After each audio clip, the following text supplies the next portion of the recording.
I'm Randy Beardsley, and welcome back to the Beardsley Doctrine.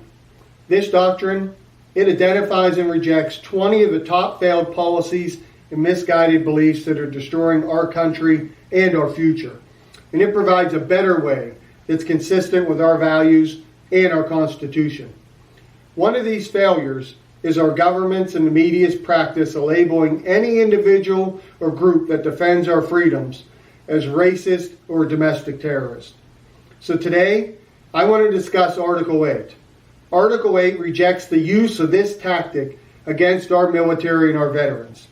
And it pledges unwavering support to help these men and women fulfill their oath to our Constitution. Here it is. We reject the notion that our country's military or our proud veterans are racist or terrorist. We support and appreciate our military and our veterans of all races for their service and sacrifice. And America is counting on them to fulfill their oath to defend our Constitution and protect our country from both foreign and domestic enemies. Now, why is this important? A strong military is the backbone of American freedom.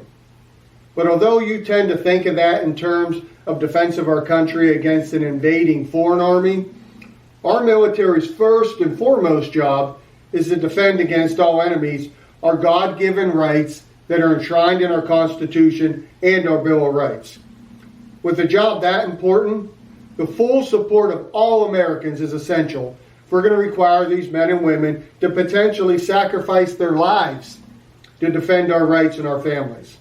Now, sadly, rather than spending their time fulfilling this obligation to our country, these men and women have often been devalued by our government and their commanding officers and used as mercenaries to defend the foreign business interests of the corrupt in our country. And when they have acted on their own to defend our rights, they've been attacked and discredited by our military leaders, by government leaders, and the media. Now, these baseless attacks against these good men and women, they're wrong, they're bad for morale, and they're detrimental to their ability to successfully carry out their mission. And this is the exact outcome that the enemies of our country want. But these attacks have another purpose also, to undermine your support for these men and women. Because if all this name-calling and propaganda can weaken your support for our military and our veterans, they know that makes taking those rights off of us that much easier. They want our military and our veterans confused and conflicted about what's right, so they can't or they won't carry out their primary mission to defend our Constitution. They'd rather have our military and our veterans and you acting as enforcers. Enforcers are non-elected Americans who, through ignorance or betrayal, actively support the destruction of our family and our country's future.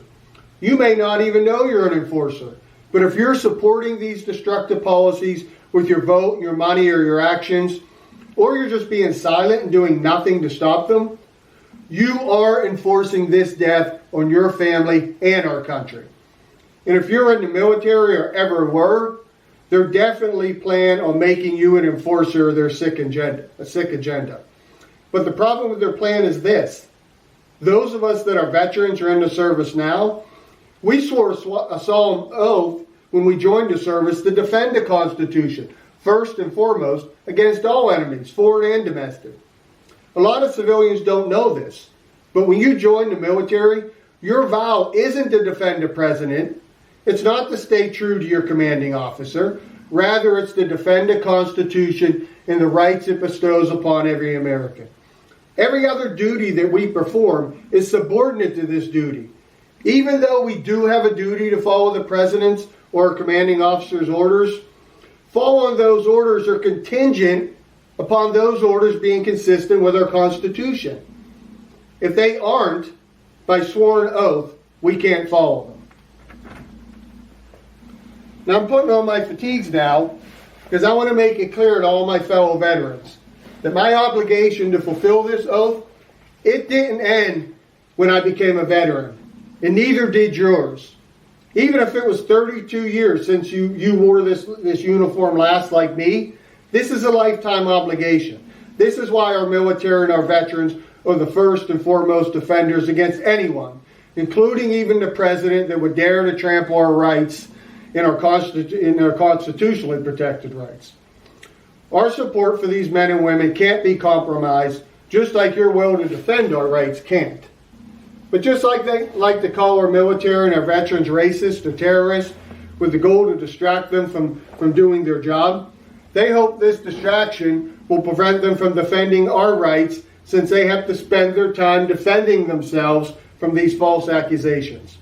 Our government has claimed for over 20 years now that our veterans, the 18 million men and women that have risked their lives on our behalf, are the biggest terrorist threat to our country. Not my words, theirs. And if you've been paying attention, you should have also noticed that our 2 million active duty and reserve servicemen and women, just like our police forces, have also been openly labeled as racist at times and threats by the media and our government. These are Americans who understand our rights best. Men and women who have sworn an oath to defend these rights, but somehow they've been the ones that have been targeted and demonized as a threat to these rights. This should be a red flag to anyone. But rather than be intimidated or have our resolve be weakened by these false accusations, my commitment to defend our country and the commitment of our veterans and service members, it's only grown stronger. So as a result, a more concerted effort is being made to divide and confuse our military and our veterans to make them less capable and confident in carrying out their primary duty, and to undermine your support for them.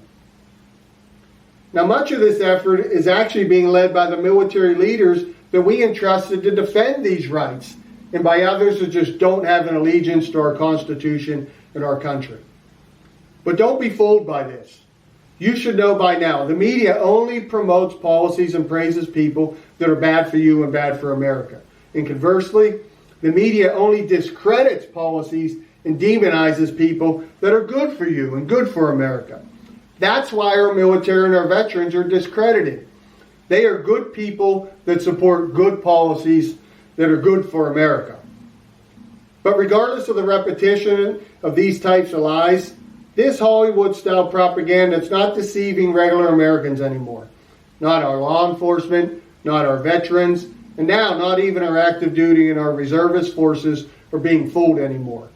They're all beginning to realize that the biggest threat to our freedoms and our families aren't foreign adversaries, but enemies from within. Now, anyone that's been following along knows that I believe in treating people with dignity, judging people based on their actions and character, and not anything else. But in today's world, you have to understand, being a racist has nothing to do with race anymore. It has nothing to do with how you treat people.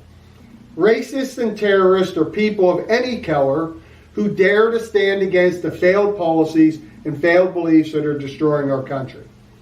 These terms are simply used as a weapon against any American who still believes in our God-given and constitutionally protected rights. And their hope is that deeming a person or a policy as racist will undermine your support for these good people and policies. Now, regardless of the shallowness of these charges, people will still fall for this tiresome tactic. And in their attempt to scare you away from a better path forward for our country, you'll continue to hear more lies and more name-calling, more race-baiting. You'll continue to see more false flag events and more emotional manipulation, all designed to discourage Americans, people like you, from supporting those in our military who are defending our rights, while at the same time attempting to cloud our military's ability to distinguish right from wrong and to convince our military that participating in taking away your rights is the best way to protect them. That's right. They want to use our military to take our rights away rather than our military to protect them. Why? To keep us safe, of course. That sounds insane, because it is. Because possessing these rights is what keeps us safe and free. But it doesn't matter how stupid all this sounds. Some will still be deceived by this nonsense. And anyone that isn't deceived by it, guess what? You'll be branded a racist or a terrorist also. So what should you be doing? First, support the Beardsley Doctrine. This makes it clear that you support our military and our veterans in their battle to stay true to defending our country. It means you won't be fooled by these false attacks and propaganda that call our military and our veterans or anyone else racist or terrorist for defending our freedoms. You won't be fooled by the false prophets that believe they are greater than God and they can use our military to take away the rights that God gave us. These failed policies they present, they divide our military, our veterans, and our country. But when you support this doctrine, you support uniting our country.